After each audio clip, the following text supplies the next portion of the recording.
Ta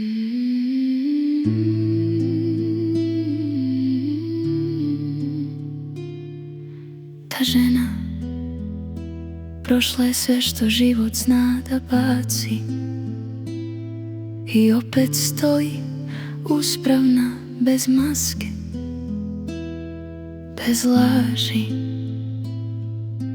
Ratove je gledala, pakosti ljudi podnosila, a kad bi drugi pali, ona je ponosno nosila.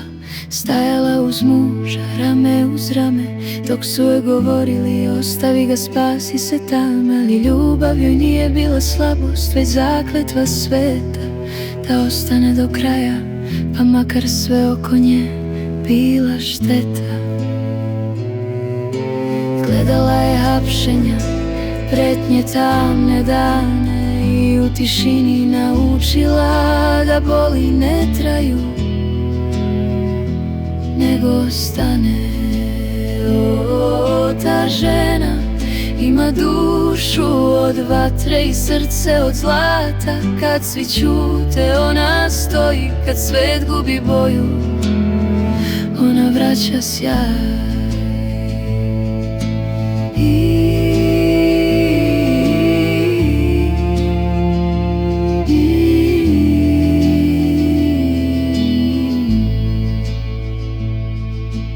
Iskrena i britka, kao sablja kad sječe, a duša joj meka, samo to retko ko sreće.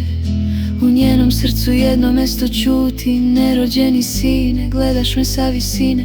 Tvoje mesto ispunila je ćerka mila, što joj je svetlost podarila i unuku rodila.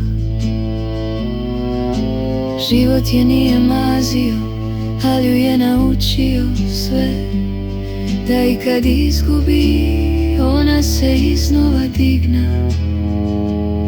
Jer Katarina to ima ne bledi, to ime znači snagu, veru i mir. Žena koja preživi i sledi, koju ne mogu slomiti oni manje vredni.